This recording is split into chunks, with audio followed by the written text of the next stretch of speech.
If you're watching this, I know it's not by accident because coincidences don't exist. If you're here, there's a reason that you're here and you're meant to hear something I'm about to share. So this video is a real-time walkthrough of a day where I honestly pushed myself so much further than I had in a long time and accomplished so much that I've been pushing off for a long time, even though it was really hard and I didn't want to do it.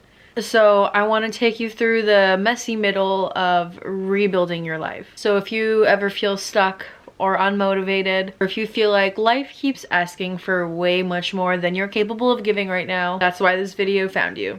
Because I guarantee you after this video, you're gonna feel a little bit less alone and maybe a little inspired to finish one thing you've been putting off. So I started my day at about 8 a.m. I didn't want to get out of bed, but of course I did, and I got ready for class and I took care of my guinea pigs and was getting myself together, and I was trying to print stuff out before going to campus, but we got a new printer at home and it wasn't working, and I was in my head back and forth. Do I go print stuff out at the library because it's free? But I had never actually done that before, so I was like, do I really want to leave a little bit early and to figure out doing something I've never like done before? Didn't really want to do that, but I did it anyways, and it was the easiest thing in the world. I was like, the only stressful part was when I sat down at the computer and I was like, shit, do I even know my password? Because it's normally just auto-saved on my laptop.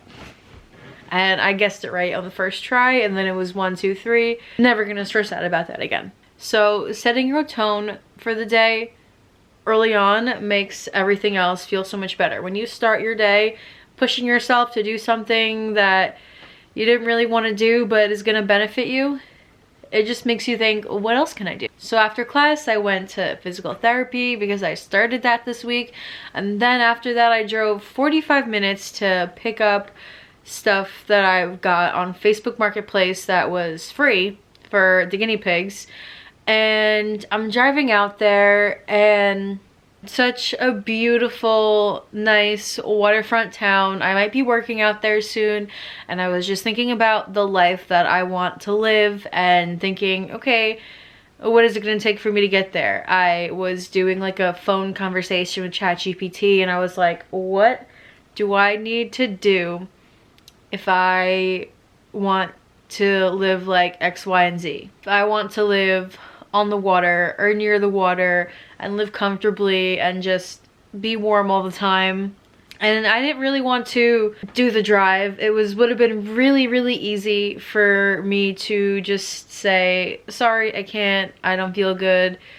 But I went and I got the stuff for my guinea pigs, and then as I'm daydreaming about living on the water, and then the person that I was picking up the stuff from literally lived on the water in such a beautiful home. And the whole hour drive back to my house, I was just so inspired to keep working to create a life that I want for myself. Thinking about not just the grand plan scheme of things, but what's the next best step. Because even when progress is slow, progress is still happening. I'm still so much closer than now at 11 o'clock at night than I was at 1 p.m. when I got home today to living the dream that I know I was born to live. That honestly really showed and taught me that sometimes the errands and the things that you want to do the least and want to push off the most actually teach you the most. And on top of that, if you saw yesterday's video, which I'll link up above in the playlist for you to catch up on all my past video diaries, at the end I set out my top 3 main goals for today. My goals were to upload the December 1st video diary, to chop up the vegetables I had in my fridge for the guinea pigs, and to complete 10 things from my to-do list that have been sitting on there for a long time. Because I was talking about that yesterday. So from 1 p.m. when I got home to about 9, I ended up accomplishing 11 things that have been sitting on my to-do list for a long time. And it was really, really tough and challenging in the sense that I didn't feel like doing any of those things. Or I would do two things and be like, oh, well, I did 2 things, but I have to do 8 more. Then I get halfway there, 6, 7, and you wanna quit. What else is there to do? And what do I want to do? I kept going. I would take breaks and then be like, okay, what's next? And so I cleaned my guinea pig cages. I organized my fridge. I took out my compost. I cleaned outside my front door. I organized a bunch of files on my laptop. I listed things on Facebook Marketplace and sold something an hour after I listed it. I listened to an audiobook for over an hour, reorganized my little reading nook. And even though I really wasn't motivated to do any of those things, the momentum of getting going is what got me motivated to finish, because the motivation doesn't come first. Motivation almost never comes first. The momentum comes first, and the momentum will cause motivation, because an object in motion stays in motion. An object not moving, it doesn't want to move. So are you an object in motion, or are you a rock riding? And that's not saying that momentum means going above and beyond. Momentum means just doing and putting in a little bit of effort. And sometimes letting things just be good enough, or just tell yourself you're gonna start the project instead of doing the whole thing to get momentum of getting you going. At least I'm learning in my own experience. There are so many things that I'll put off for so long, or tasks and chores I have to do that I should do more regularly. I'll put them off and then try to just do my best and be perfect. But if I, for example, but I'm learning, if I just do a little bit every single day, the momentum of just doing a little bit will get me to do more. I don't have to do everything perfect and do it all at once. For example, when I organized my fridge today, I organized it. I threw out stuff that was old. I took out all my compost. I moved sections around. Did I wipe everything, the trays and shelves down that I should have? No, that's a task for later this week. But I organized the fridge, and it was like so much better than it was before. And that makes me want to do better next time when editing these videos, or videos in general. Sometimes if I were to stress about every single perfect detail and making it look like the vlog of someone who's been vlogging for 10 years, I'm never gonna post the damn video. But just doing it so much over and over and over again, you're gonna get so much better over time, so much faster, just by trying and putting in the effort and seeing what works and seeing what doesn't work. My reading nook that I reorganized today wasn't Pinterest perfect. It's not my dream reading nook, but I've never had a reading nook before, so it's something.